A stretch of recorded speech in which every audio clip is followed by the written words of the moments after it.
So you can add the head by adding coils the same way we've been doing. So I would add coils that were getting slightly larger and then slightly smaller again. So I'm making like a somewhat spherical shape for the head on top. So I've rolled a coil. I rolled it a little bit skinnier than I have in the past because this is so small. If I made them really fat, they would basically be like touching. And then I would have just a giant thickness of clay, and clay really shouldn't be that thick. The reason clay shouldn't be that thick is because it doesn't dry out evenly. So like the outside might feel bone dry, like ready to be fired, but the inside is still wet. And then when you go to fire it, you have issues with things popping and breaking. Another reason why it shouldn't be that thick is if it's much thicker than this, the likelihood of there being an air bubble in there is pretty high also. So we don't want air bubbles, and we don't want clays of different thicknesses within one piece. Alright, so if I were to add coils, I would again need to slip and score. So score across the top.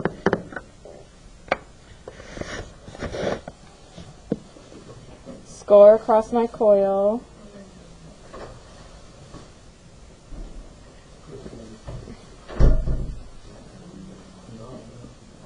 Hey, will you guys, especially since I'm recording, let's be quiet.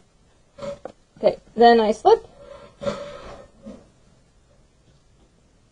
and score a little bit more. So then I would just rotate this around the size that I wanted it to be. And I can just do another stack here. I'm going to make it be a little bit further out on one side, like the snout of my giraffe.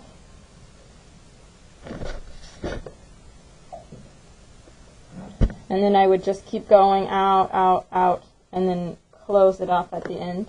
So I'll do that, but I'm going to take it back off again to show you the other way.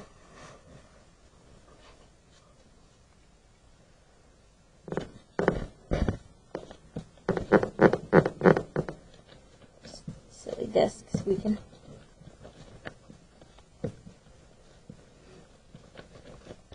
So again, I just go quick back and forth, back and forth, back and forth with my fingertips, spreading my fingers as I go, so I'm kind of stretching the clay, and I'm going from one side to the next to make sure it's even.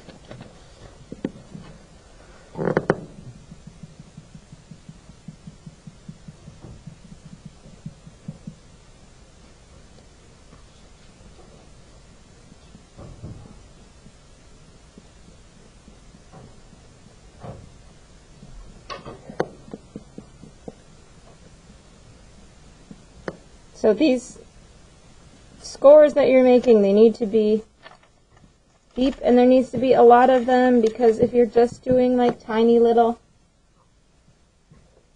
it's not doing you any good.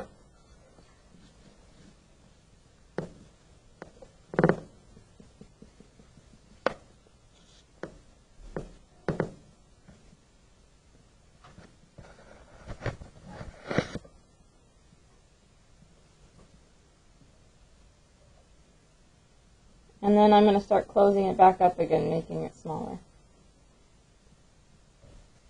Okay. Then I would like smooth all this out, and my giraffe would have a head. It's not perfect, so I would maybe end up adding more to make his nose the right size. Then I would add ears, and they have those like little horns too. They're like short little, I don't know. So then I would use my fingers or a clay tool to smooth the sides and smooth it into the neck, and then I can kind of just pinch and mold and make sure it's the look that I want it to be. That's one way to do it. You don't have to do that. The second way is to make two pinch pots. End of video number 1.